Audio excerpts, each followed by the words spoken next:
Munirathna arrest ಆದ ಬೆನ್ನಲ್ಲೇ station ಮುಂದೆ ಬಿಗ್ ಹೈ ಡ್ರಾಮಾ ಆಗಿದೆ. ಪೊಲೀಸ್ ಸ್ಟೇಷನ್ ಎದುರು ಮುನಿರತ್ನ ಬೆಂಬಲಿಗರು ಪ್ರತಿಭಟಿಸಿದ್ದಾರೆ. ವಾಯಲಿಕಾವಲ್ ಪೊಲೀಸ್ ಸ್ಟೇಷನ್ ಬಳಿ ಪರ ವಿರೋಧದ ಕಿಚ್ಚು ಹೊತ್ತಿಕೊಂಡಿದೆ. ಮುನಿರತ್ನ ದಲಿತ ವಿರೋಧಿ ಅನ್ನೋದಾಗಿ ಕಾಂಗ್ರೆಸ್ ಪ್ರತಿಭಟನೆ.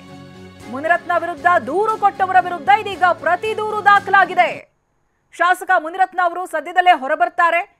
ಹೀಗಂತ ಶಾಸಕ ಮುನಿರತ್ನ ಪರ ವಕೀಲ ಸದಾನಂದ ಶಾಸ್ತ್ರಿ ಹೇಳಿಕೆಯನ್ನ ಕೊಟ್ಟಿದ್ದಾರೆ.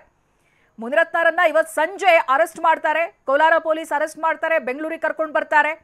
ಇದೀಗ ಸ್ಟೇಷನ್ ಮುಂದೆ ಹೈ ಡ್ರಾಮಾ ಕ್ರಿಯೇಟ್ ಆಗಿದೆ. ಮುನಿರತ್ನ ಬೆಂಬಲಿಗರು ಸ್ಟೇಷನ್ ಮುಂದೆ ಸೇರಿದ್ದಾರೆ, ಪ್ರತಿಭಟಿಸ್ತಾ ಇದ್ದಾರೆ, ನ್ಯಾಯ ಬೇಕು ಅನ್ನೋದಾಗಿ. ಇವೆಲ್ಲ ದೃಶ್ಯಗಳು ಕಂಡು ಬರ್ತಾ ಇರೋದು ವೈಯಾಲಿಕಾವಲ್ ಪೊಲೀಸ್ ಸ್ಟೇಷನ್ ಮುಂಭಾಗ. ಯಾವ ರೀತಿಯಾಗಿ ಪ್ರತಿಭಟನಾಕಾರರು ಸೇರಿದ್ದಾರೆ ನೋಡಿ. ಇವರೆಲ್ಲರೂ ಕೂಡ ಮುನಿರತ್ನ ಬೆಂಬಲಿಗರು.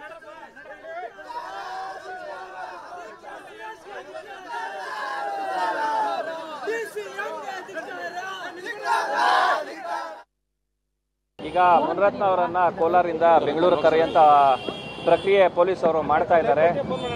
ನಾವು ಮುನಿರತ್ನ ಅವ್ರ ಪರವಾಗಿ, ಅವ್ರು ನಮ್ಮ ಕಕ್ಷಿದಾರರು, ಅವ್ರ ಪರವಾಗಿ ಈಗ ವಾಯಲಿಕಾವಲ್ ಪೊಲೀಸ್ ಠಾಣೆ ಮುಂದೆ ಇದ್ದೀವಿ. ನಾವು ಕೌಂಟರ್ ಕಂಪ್ಲೇಂಟನ್ನು ಕೊಡ್ತಾ ಇದ್ದೀವಿ. ಅವ್ರ ಮೇಲೆ 2 FIRಗಳು ರಿಜಿಸ್ಟರ್ ಆಗಿರುತ್ತೆ, 122 ಆ್ಯಂಡ್ 123 ಅಂತ. ಸಂಪೂರ್ಣ ಮಾಹಿತಿ ಅದ್ರಲ್ಲಿ ಕೊಟ್ಟಿರೋದು ಸತ್ಯಕ್ಕೆ ದೂರವಾಗಿರುತ್ತೆ. ಸದ್ಯದಲ್ಲೇ ನಿಮಗೆ ಮುನಿರತ್ನ ಅವರು ಪೂರ್ತಿಯಾಗಿ ಆಚೆ ಬರ್ತಾರೆ. ಇದರಿಂದ 100ಕ್ಕೆ 100 ಆಚೆ ಬರ್ತಾರೆ, ನಾನು ಆಶ್ವಾಸನೆ ಕೊಡ್ತಾ ಇದ್ದೀನಿ.